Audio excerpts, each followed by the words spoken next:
5 piling laborers were brutally assaulted with iron rods and sticks on Tuesday evening in the Rokhia area of Boxnagar, leading to their hospitalization at Jibipan Hospital in Agartala. The injured workers allege that associates linked to Boxnagar MLA Tafazal Hussain attacked them and smashed the vehicle's windshields after they refused to pay a 15% extortion demand to carry out the piling work.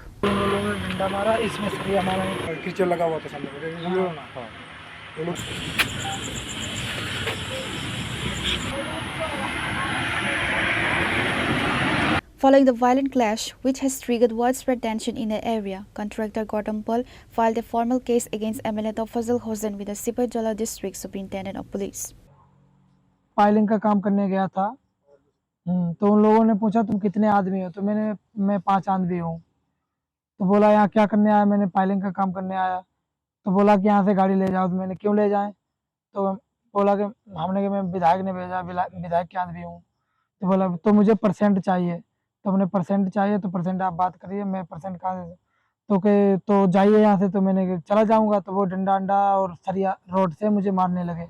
हम लोगों को मारा, मेरा गाड़ी का शीशा फोड़ दिया और कैंपर था, कैंपर का भी शीशा फोड़ दिया और हमारे भी चोट लगी, मेरी उंगली फूट गई। मेरा लड़का दूसरा था, उसका उंगली फूट गया।